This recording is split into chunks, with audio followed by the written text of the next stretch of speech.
ECSI fans, do you want to revolutionize your sports investing habits? Allow me to tell you about WagerWire. WagerWire is an app that helps you become a superior bettor by allowing you to sync all of your sports books and track all of your bets in one place. See your current action, your betting history, and stats.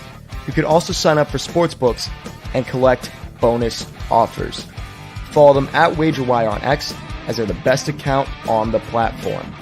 Head to the App Store, search WagerWire, download the app.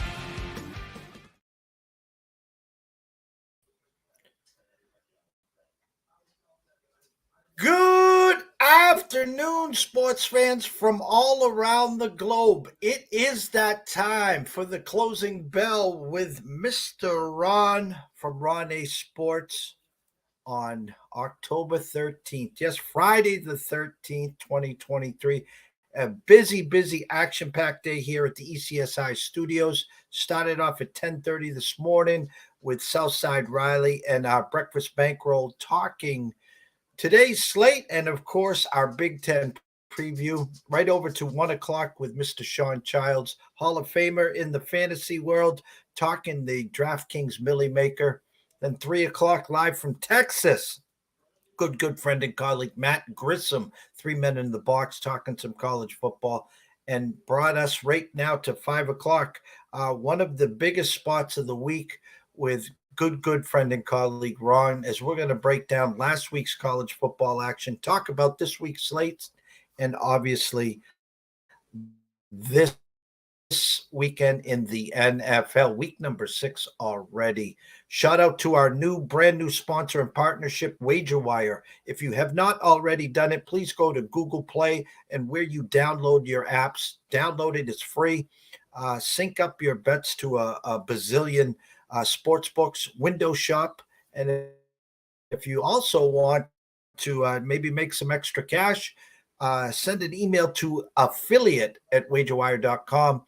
Tell them JD sent you from ECSI, and they'll take good care of you. And last but not least, the men behind the desk and glass, Mr. Evan Lewis, Mr. Cade, Alou Bennett, and of course Joseph Shea doing all our cutting, editing, and producing. So without further ado, let's bring in the star of this show, Mr. Ron himself.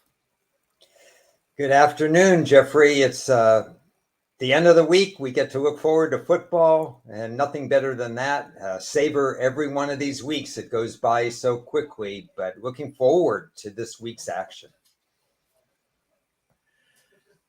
It's here. As we both talked backstage, it's going to be an exciting weekend of college football. I want to go back to last week where one of the biggest games on the card didn't let us down. In some, a shocker, and we caught it late. We were on Oklahoma plus the 5. We were on them plus the 170 on the money line. Seemed like everyone's power numbers, everyone had Texas.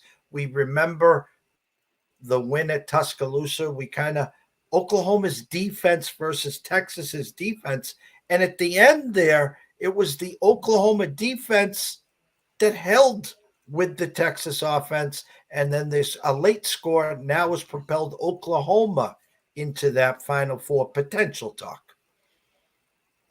Yeah, a great game. I was on the sidelines for that game. My power number was exactly where I thought it would be. Oklahoma's defense showed up. That was a question on everybody's minds. Now that they were playing Texas, would those fine defensive numbers of the first 4 or 5 weeks hold up? The score seems to say that no, they scored in the 30s. Maybe that defense wasn't there. But really, the Oklahoma defense didn't do that poorly of a job at all. It was a very good game. Could have gone either way, as we know, based at the end of what happened at the end of the game. Exciting game for college football fans. Disappointing loss for Texas does not necessarily put them out of the chase for the Final Four. That's their goal, but they're going to have to go through possibly Oklahoma one more time. They may have to run the table in order to get there. Going back last week, we were talking about this. Had Paul Stone on last Thursday night on Sports Map Radio. Had a couple other people point this out. Georgia Tech getting 19 and a half at Miami. Miami had the game won, just had to kneel on the ball, and for some reason they handed it off. And Georgia Tech recovers and then goes down 75 yards and scores the game-winning touchdown for the outright win there. Thoughts on that game before we get into this week's game? Well, Georgia Tech was in kind of a sweet spot. There were a lot of people that I know that did like Georgia Tech as far as winning versus the spread, but it was a case of Miami of Florida falling victim. I believe they were off the week before. And if so, I think that was one of the cases where some teams that are really doing well, we've seen it in the NFL and in college, that week off kind of gives them a pause and they lose some of their momentum. And I thought Miami lost some of the momentum in this game. Obviously, inexcusable what happened at the end of that game. These are human beings, coaches, players, 18 to 22-year-old players. How do they get over that? Can they address the next game? It's going to be an interesting watch to see what Miami of Florida does, because we know in many of the past seasons, one loss tends to lead to 2 and 3 and 4 losses. They just haven't sustained winning all season long. This team looked a little bit different. Let's see if they can overcome it. And before we get into this week's schedule, I think a shocker for me. You talked about when you lose the first game, are you mentally tough, strong enough to bounce back? And I'm going to go to Notre Dame here. They lost on the last play at home to Ohio State. Then the following week, they got to go to an undefeated Duke team, which they found a way to dig deep and win. And then last week, a night game at Louisville. And from outside looking in, it was one of these, hey, maybe they don't cover the spread, but we fully expect them to win.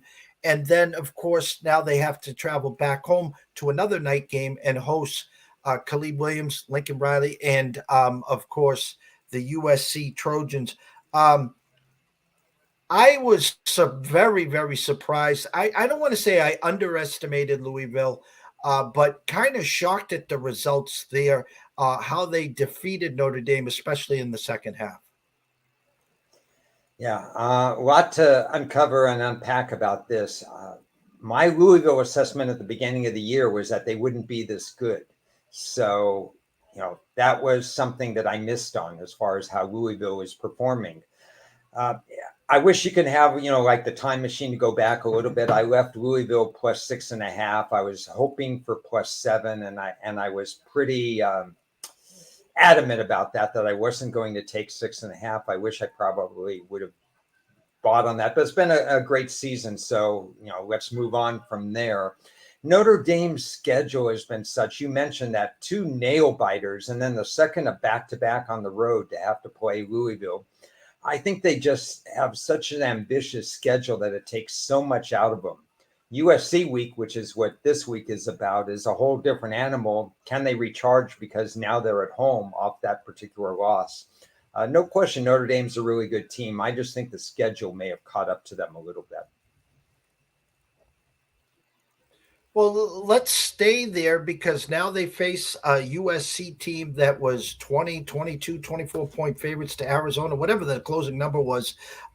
Double overtime victory against Arizona. They keep their undefeated season alive. Now travel to Notre Dame at South Bend. Excuse me, I almost said North Bend. And a primetime game here. And my thought simply is 2 takes. 2 losses now for Notre Dame. Obviously not going to the big dance, but you want to set yourself up for hopefully a big time bowl game. Sam Hartman shot for the Heisman, probably obviously gone.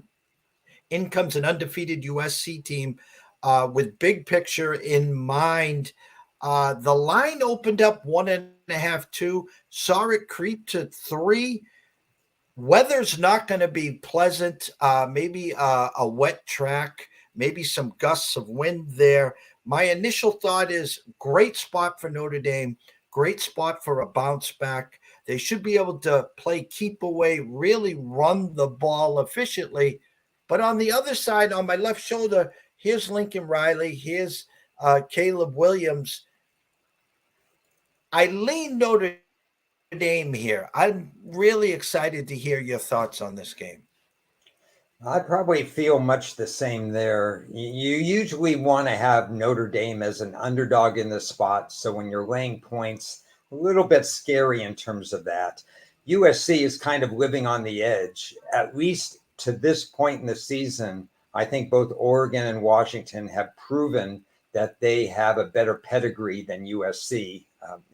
Well, we know Caleb Williams is just fine, but obviously what's going on in Oregon and Washington, I'm sure we'll talk about that as well. I mean, those quarterbacks and those schemes are doing every bit as much, if not more, than what USC is accomplishing.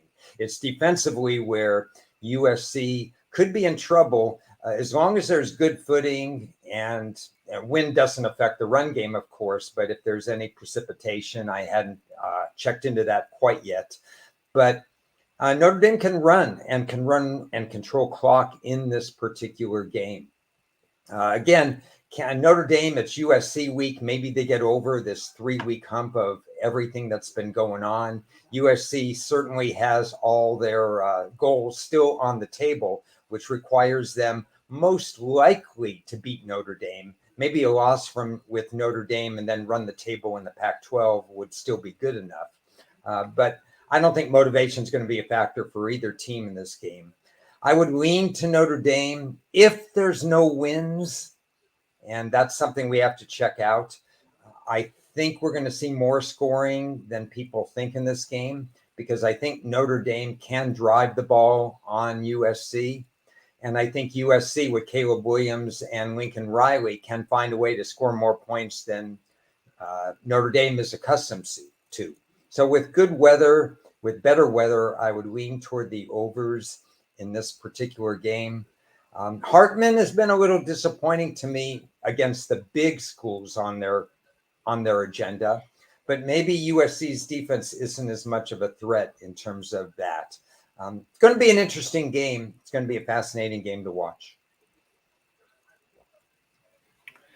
Before we get to the highlight of my day at 3:30 start, but let's go back to Miami and UNC. We talked about it backstage. What should have been a matchup of two undefeated teams. Now the Hurricanes came in with one loss on the schedule as they traveled to North Carolina to face Heisman hopeful Mr. May and the Tar Heels and Mac Brown. You talk to everyone. We know there's a Mac Brown hiccup somewhere on the schedule. I looked at this number at 3.5, and I tried to keep it strictly to numbers and analytics. But that number seems like Vegas is telling us, hey, don't give up on this Hurricane team too quickly here. But the hard part is, as you said earlier, which Hurricane team shows up? The one peed off the fact that they should be undefeated and it was pure a coaching mistake, or do they compound this, come into North Carolina and a letdown spot, and Drake May just picks them apart? Yeah, got to have the crystal ball on that one. You asked me backstage, what would the line have been had Miami of Florida had won that game?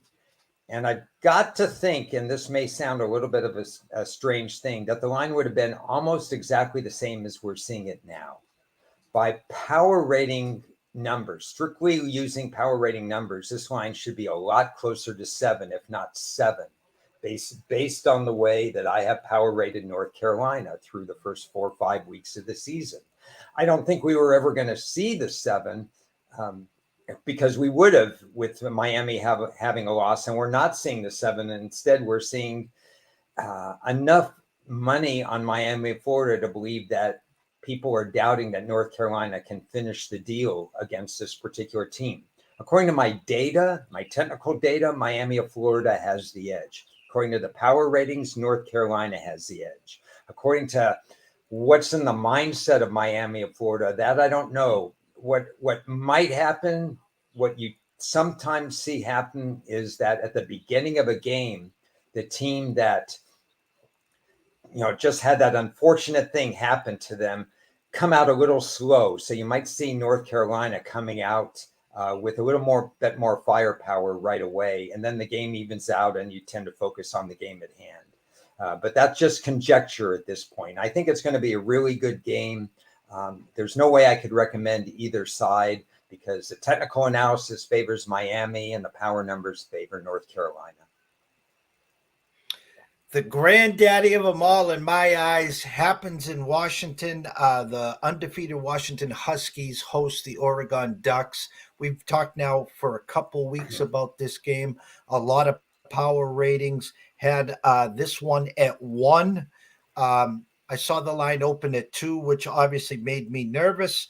I've seen 3. I actually earlier today saw it creep to 3.5. So the way I like to explain this, Ron, is Thursday night, the Texas oil money comes into Vegas. Mm-hmm. And then on Friday night, it's the West Coast California money coming in. So early push to the Huskies with Penix Jr., both wide receivers now, both healthy, ready to go. I'm nervous. I think I really want to say that probably talking to everyone, Oregon's the right side here. Obviously, if you're catching 3.5, I think people breathe a lot easier. Bo Nix versus Penix Jr. Give us your thoughts on this game. Well, I mean, those two quarterbacks, I mentioned this yesterday on a different broadcast, but look at where they've come. Bo Nix from Auburn, and they didn't utilize him effectively, or the scheme wasn't good enough. And then you have Michael Penix from Indiana, same exact thing. That offense wasn't built for Penix. I was surprised that both of those guys are doing as well as they're doing now, but now maybe I shouldn't be surprised. They just needed to be unleashed in the right system, and they put them firmly not only in the Heisman race, but in the first and second round NFL conversation. So hats off to them, hats off to both coaching staffs. And looking at, I'm trying to go inside the numbers in this game because on paper, how do you stop either team? Oregon's yards per carry was achieved versus definitely a weaker schedule of run defenses. So I don't expect them to run 7 yards per carry. They have an absolute legit wide receiver in Franklin. I do think that their pass defense can hold up a little bit against Penix. It was achieved against some decent quarterbacks. I like the landing component in here. The fact that it's not your typical Oregon hire. They got somebody with an SEC background. I think he can do some things defensively in this game. As for Washington, their pass defense has been really strong. I'm questioning whether or not it'll be as strong in this game. Again, both teams have faced, to some degree, weaker quarterbacks and weaker teams than what they're going to see here. And so this is going to be more of a test for Washington's pass D. One of the reasons it's a test is because Oregon has such tremendous run-pass balance. That's something that Washington doesn't have as much of. Washington has 2 unbelievably good wide receivers of their own, but they don't have the same running component that Oregon has. I think my key to this game is Washington's pass rush. There are a couple of good pass rushers for Washington, but they need to prove it on the field now. I think if Nick's pocket stays clean, that'll be the difference of the game. Washington is used to taking away the ball. They're used to forcing interceptions. If Nix has a clean pocket, that's not going to happen. I think with 3 or more, I would lean Oregon. Home field is going to be electric, but home field advantage in this series has not met that much. So that would be my lean, would be Washington. I'm sorry about that. Would be Oregon plus the 3. And I'm going to say the 2 teams combined for almost 98 points. An under-over that was 67.5. I saw earlier today and later today the line, the over-under dropping to 66, which tells me exactly when you put 2 high-powered offenses together and you expect a shootout, it's usually the defense, one of the defenses shines. So if I was to compound and ask you if you had to put your hat on one of the 2 defenses you would lean Oregon versus Washington here? Yes, I think Washington's pass defense, even though it's looked great on paper, this is a bigger test. Again, because Oregon, they have to worry about Oregon's running attack. And because of that, it puts more pressure to be in single coverage in the passing attack. That's why I would give the slight edge to Oregon in this particular case. As for the over-under, it fell right on my projected numbers. So I don't see any value there. You're going to need some turnovers in the red zone one way or another to determine the over-under.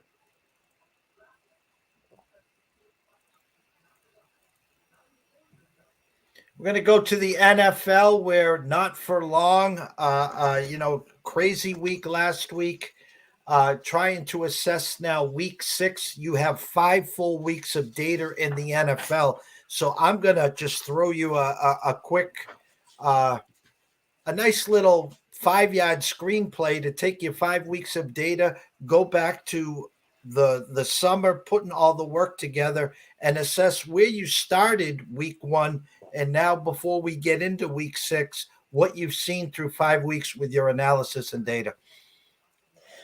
You know, it's interesting because every season has its own peaks and valleys. You can't always start off knowing everything. There's surprises all over the place. In 2022, I loved week 1, and it was an unbelievable week. I had 4 of my strongest plays of the whole year. This year wasn't as strong. In fact, had a losing record going into week 5. But somewhere in doing the data, when I crossed over the data between week 4 and week 5, and as you know from us talking on the show, the start of quartile number 2, we talked about that and all the juicy opportunities that came up last week. And most every one of them came to fruition. I just love week 5 in the NFL each and every year. And this year it was just incredible the way it all dominoed. So we're not going to call this week 6, Jeff. We're not calling this week 6. This is week 5-2. That's what we're going to use. Okay. So we're going to try to keep the week 5 going. I'm concerned about this week, but in terms of my numbers, and I mentioned this when Chris and I were on with Ted doing our Sports USA broadcast a couple of hours ago. The 2 things that have surprised me the most is that Houston, with a one-dimensional offense and a rookie quarterback, has just competed so well. Their end record may not be that great, but I just love what they're producing and how hard they're trying, and how Stroud is somehow error-free, despite the fact that they know the only way Houston can move offensively is that way. And in your neck of the woods, probably one of the biggest surprises is that with Bill O'Brien there instead of Matt Patricia and Joe Judge, this team has scored 3 points in 2 weeks and 55 points in 5 weeks. New England, I don't know what you're doing, but your dinosaur offense needs to get off the mat. And I'll stay in Foxborough, and we've talked this till we're blue in the face.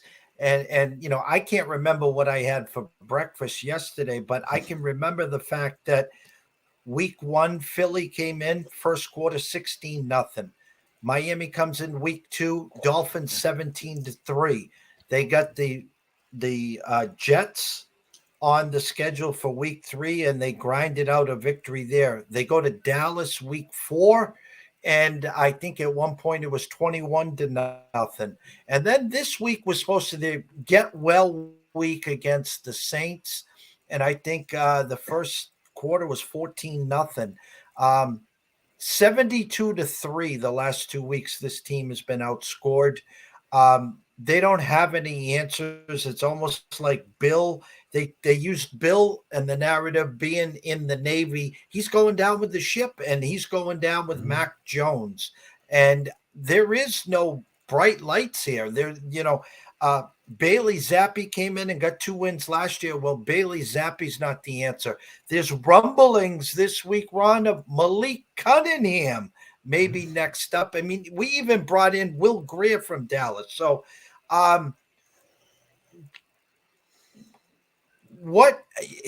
they go to Vegas this week. They had that game won in Vegas last year. Vegas scores late, so we throw the ball in the last play. We pitch it back for some reason. and there's Chandler Jones to get the ball, to step on Mac Jones, and to get the touchdown. Is there any hope that the Patriots have a fighting chance against Josh McDaniels, a team that last week on Monday night, remember, that beat the Packers? Yeah, there's hope because the Raiders have some issues of their own. They are off a win in a better frame of mind than New England, who's off a loss. If you start quartile number 2 at 1-3 and then you lose, you've got a real uphill battle, and that's what New England has. And they need to just strength. They really need to change the way they do business. If you look last week, if you look at almost every week, and you mentioned it, you alluded to the fact that every game is a slow start for New England. Why don't they put some pizzazz in the offense to open it up, or stop turning the ball over, which Bill Belichick's just an unaccustomed -8 turnovers. The defensive stat sheet against New Orleans looked fine. It looked like a winnable game. New Orleans didn't move the ball very much. They didn't have to move the ball offensively against New England. But what New England's lacking is they're not turning other teams over. They need to force their own turnovers. I'd like to see them be a little bit more creative offensively. Maybe that's where the Cunningham talk comes in, because he's got that college quarterback pedigree where he can keep teams off balance. He's a completely different quarterback to what they have in terms of the fact that if his first read is not open, he's going to run with the ball. He's going to be as raw as ever in terms of if he had to play in any particular game this year. But he had a lot of college experience, which counts for something. So if they have a package for 2 or 3 plays with him, maybe they spice up the offense that way. But you've got to throw the ball downfield. You've got to be creative with screens and misdirection. You've got to do all the things that should work against the Raiders. You can't just run it up the middle and throw it to your running backs who have no break tackle ability in terms of catching the pass. They're 3, 4 yard, 5 yard pass catchers. This is a situation where New England's offense needs to open it up. We sat here last week and I asked you a question. Sitting in London for a full week, coming off of a win, has to account for something for a team now traveling to London. And I'm talking about the Jaguars, who had won 2 weeks ago against Atlanta and awaited the Buffalo Bills, coming off a high emotional win and destruction of the Dolphins at home. And in come the Jags, just sitting and waiting. And it wasn't the most crisp Jaguars offense, but I don't want to say the Bills were going through the motion. Again, I think they got hit in the mouth a couple times and the Jags were left standing. I know your high rankings going into last week with the Bills at the top. Thoughts on that game that you saw in London, and the thoughts of the Bills, where they sit in your rankings as we speak? And under most circumstances, I would say the London angle was talked way too much. I mean, I did factor it in, but the other factors that made this such an unbelievable spot for Jacksonville were the very thing you mentioned. They played Miami. Buffalo played Miami, and they have played dismally after facing Miami. And that game meant everything to them because it was 4-0 Miami against 3-1 Buffalo. If they play a regular team and then go to London, it's not at all the same effect that we saw here. The other factors were that they lost Tre'Davious White and they had no time to plan an attack without him at cornerback because they were getting on a plane to go to London and they didn't have a bye week or anything else to deal with it. And then Cam Robinson came back for the Jags to fortify their offensive line. So you had all these factors. We certainly saw that the Jags, and they said so after the game, we felt so good being there that second week. So that was that was a factor at some point. And the fact that Buffalo came out so lethargic, you could see it. Buffalo almost got back into the game because of Trevor Lawrence's 2 fumbles, but Lawrence looked just too comfortable throwing the ball against a secondary with missing pieces. So that's just one game. Yes, Buffalo was the number 1 power rating team, and they're still quite high. They're still number 2 in my eyes. San Francisco did pass them because they had that dominating performance against Dallas. And I had to make my correction. Instead of Vegas and offshore making a correction, I had to make my correction on the San Francisco power number. 3, 4, 5. I assume Philly hanging around at 3, or is Kansas City Philly there? No, Philly is not in the top 5. They're tied for 6 with the Lions, believe it or not. 5-0, but tied for 6 with the Lions. Dallas is 5th. I believe Kansas City and Miami are in the 3, 4, 4, 3 spot. All right, I'm going to take a quick look at this week's schedule here. A couple games really interested. And again, I'm not a trends guy. Trends are usually not my friends, but I take everything in. My initial number here, Seattle traveling to Cincinnati, was the Bengals -0.5. Now the Bengals are up to -3 with a 44.5, some 45s. Pete Carroll traveling west to east, believe it or not, has done very, very well. And the fact Seattle coming off the bye week, their real only hiccup was opening game at home against the Rams, and that was the second half. They were leading going into halftime. Thoughts of Seattle traveling to Cincinnati? Joe to Chase was back. I thought that Arizona spot last week was such a get well spot. Joe seems to be doing a lot better. But give me your thoughts of Seattle and Cincinnati this week. Now, it's interesting you mentioned that game because that was the only line of all 15 that caught my eye, because I too, just based on power ratings, had Cincinnati just -1 coming in. So the question I have, and I tried to do some reading on this, is should we now move up Cincinnati's power rating artificially because Joe Burrow is back, or should we wait a week or two? Should we wait a week or two to determine whether or not Joe Burrow is indeed back? Because he did scramble once. I saw the little scramble and he moved around and he got the touch pass off and so on. If all goes well, then it's time to upgrade Cincinnati's power rating. But I didn't do it very much just based on that one particular game. That caught my eye. Fascinating game that I don't think I can play, that I don't have any serious thoughts, because Seattle's bye, this is one of those situations that I think if I'm Seattle, I wish I did not have a bye week. Instead, I wish that I had played, because you lose a little bit of that momentum with Seattle having to sit for a week. They didn't need to get healthy. It's not like the Chargers situation where everybody in the building needed to get well, and that bye week was very important for the Chargers. It wasn't important for Seattle. So I have a little concern about them keeping the momentum. I don't know whether Cincinnati and Burrow are completely back. I need another week of data for it, so I'm going to be on the sidelines. If you had to do the coin toss, you think Cincinnati finds a way, or is Seattle a live dog here? I probably would say Cincinnati finds a way, if only because I would try to read into the line. Why did that line come out 2.5 and 3?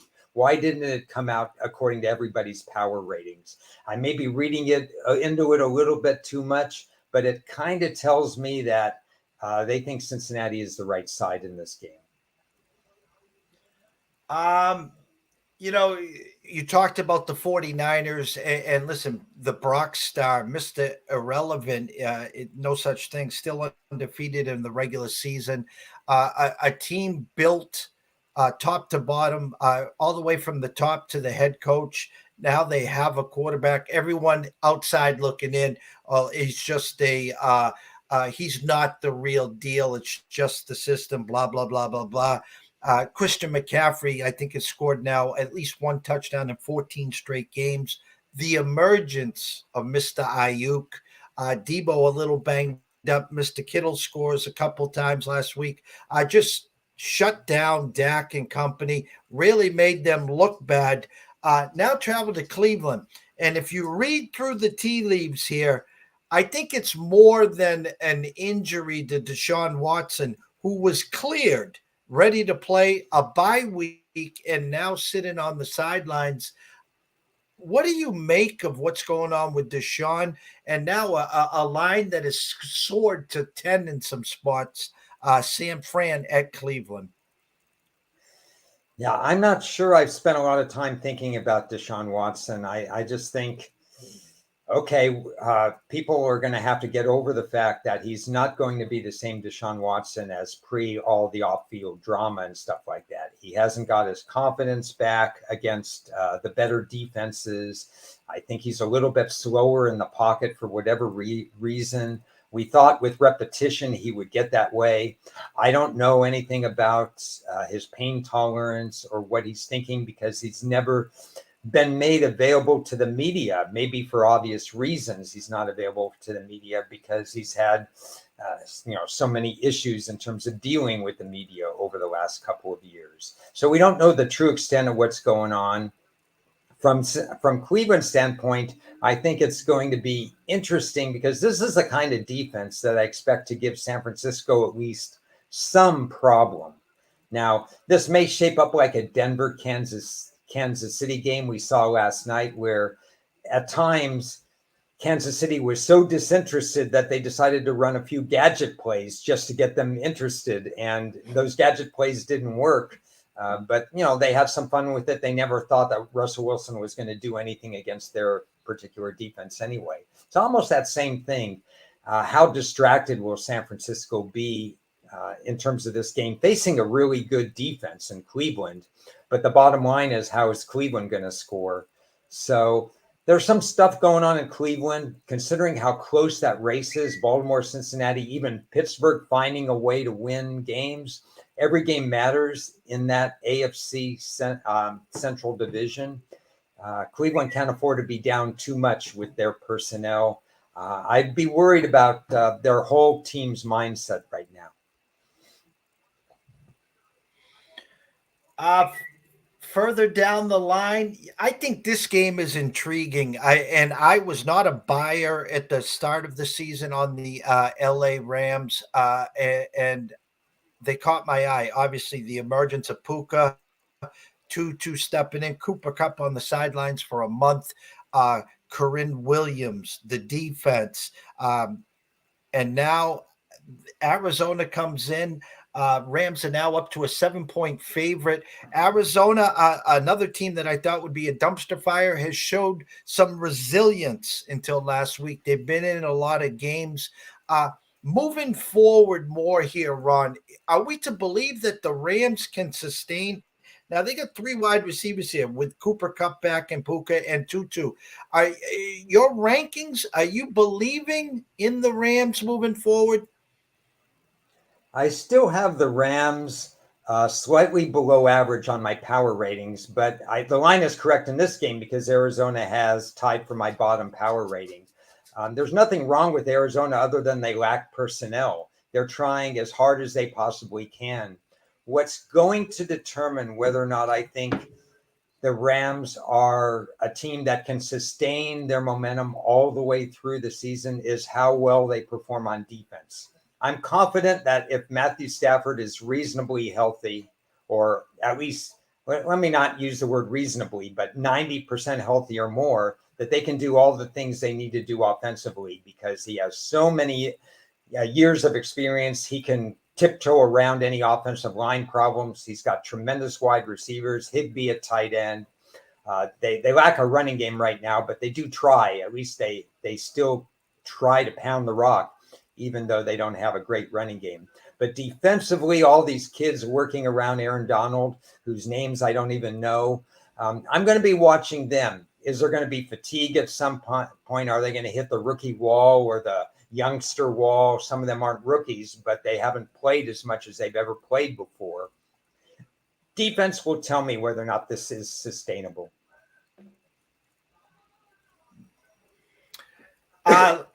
Last but not least, I'm going to have to ask you the Monday night game here, Dallas and the Chargers. A Dallas team, again, we all know got taken to the woodshed. A Charger team coming off a bye. The Kellen Moore revenge game. The return of Austin Eckler. My true number was a 2 with a 48, up to a 51 with a 2.5. almost like the Miami Hurricanes mindset, which Dallas team shows up. On Sports Map Radio on Wednesday this week, I had Brady Tinker on, who works with the Dallas Cowboys in the media. They think they're going to be ready. I personally, I'm torn here because I think it's a Dallas number, meaning I would have respected the Chargers -2 here coming off the bye, Eckler back, but Vegas said, not so fast, Mr. Dawson. We're going to have the true number of Dallas -2. Your thoughts? Boy, this is an interesting game, a highly interesting game. What is that Kellen Moore factor? What about the bye week? What about the power ratings? My power ratings would have made Dallas a short favorite in this particular game, so I'm okay with that. Again, I think the Chargers having the week off is incredibly important. First of all, Kellen Moore gets 15 days to worry about how he wants to scheme against that Dallas defense. And I don't discount that. I think Kellen Moore really wants this. Yeah, but more important, are the players good enough to achieve it? Having Eckler have an extra 15 days off, having Justin Herbert experiment with different throwing motions and so on during these 15 days. If he had a 1 week turnaround, I would worry a lot more about that whole finger issue. But he gets that back. They trade away their defensive back. Now they had 2 weeks to go ahead and acclimate the new starter into the system there. A lot of positives with the bye week on this. The negative would be it's not going to be a home crowd. We know the Chargers, they just don't have home crowds, and Dallas is going to travel well. And we know that in bounce back situations, teams that look so bad, and San Francisco, of course, can make teams look bad, but teams that look so bad are not that bad. They can bounce back. There's usually some good bounce back tendencies for teams that lose by 30 or more points. So there's reasons to like both teams. I'm pretty sure, given the fact that the Chargers are a dog, that I will be on the Chargers side for this particular game. They have played well on Monday night. We've seen Dallas not play as well as they can under the bright lights at times. For whatever reason, Dak Prescott has some good games and some really poor games. We'll see what happens this time. I'm not a crazy fan of Staley as head coach. I hope he gets out of the way for this particular game.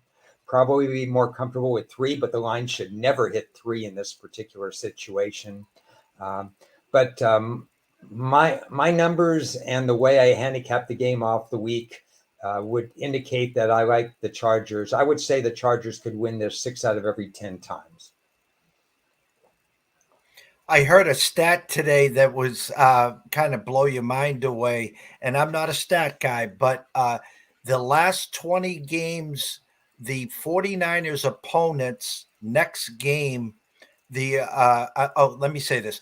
Whoever has played the 49ers the last 20 games, their next game straight up, they're 1-19. How's that grab you? Well, this is not a new concept, believe it or not. When the Legion of Doom was there for Seattle, teams after facing Seattle were under 30% versus the spread. When Pittsburgh had that tenacious defense all those years, one could argue they still have a tenacious defense. Teams after playing Pittsburgh were not that good against the spread. If the game was 1 week, now, not that they didn't have 8 days or 10 days or 14 days, but 1 week to the next. So I'm not surprised to hear that when teams hit you in the face, like Seattle used to, like Pittsburgh and Baltimore and so on, it's a wear and tear issue depending on that. And I strongly believe that should be factored into the line depending on who your next opponent is. Well, as always here, and I've kept you already overtime. I can't thank you enough here. We always end our segment with a nice little 10-yard crisp button hook, and I give you the final stage for your final thoughts, Ron. Okay.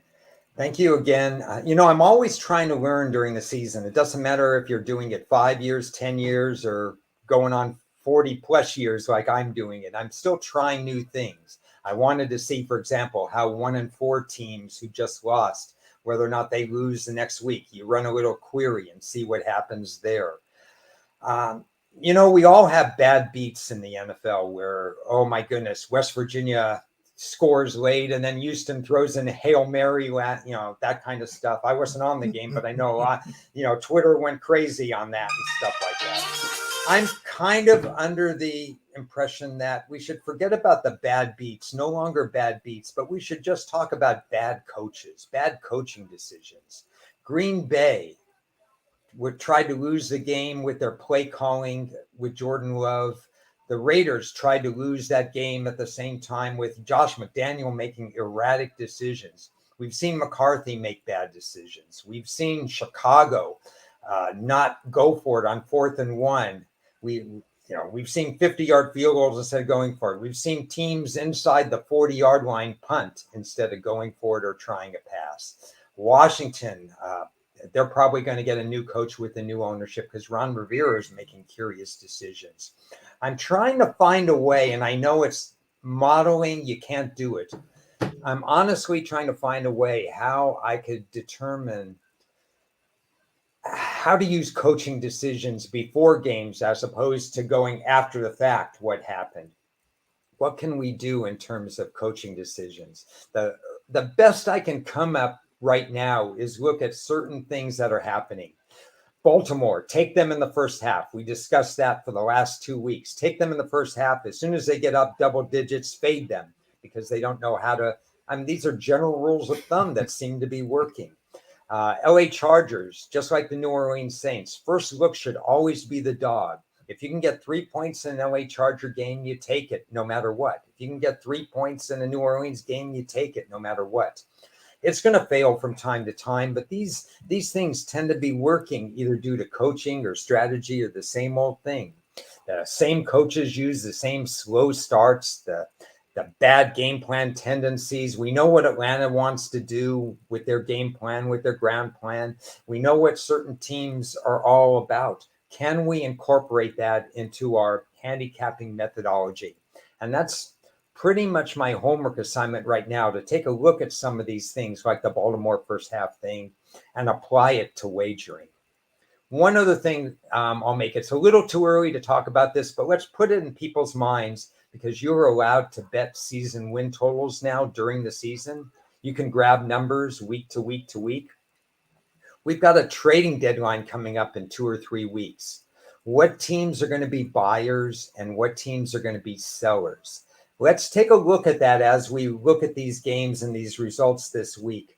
Who are the buyers? Who are the sellers? And incorporate that into your thinking as to what a team's going to do moving forward. Because we may find some teams selling off their draft assets right away. Maybe New England's a seller. Maybe Minnesota's a seller. Maybe certain other teams become buyers. You might look at a team like Jacksonville becomes a buyer to try to solidify their place in the standings. Philadelphia is a buyer, and so on and so forth. Let's take a look at the trading deadline and see how that can apply to handicapping principles. Just a thought. Awesome as always. And you talked about the Patriots and we talked about it, how slow starters they are. And it's almost like I'm kicking myself in the what. If you just bet their opponent in the first half, we'd be sitting at the Bellagio, in the presidential suite the first 5 weeks here. So amazing stuff as always. Keep up the great work. I can't thank you enough. To all the people watching and listening, not just today, all week, go have a great weekend. Go follow Ron at Ron A Sports. Ron, tell them also where they can find your other podcasts. Well, on Tuesday, Chris and I, we brainstorm every NFL game and we bring up a couple of topics that one or the both of us want to bounce off each other. It's kind of live brainstorming, and I think it helps people understand it's not just about making picks. It's about the process. It's about how we arrive at our decision making. What factors are we considering?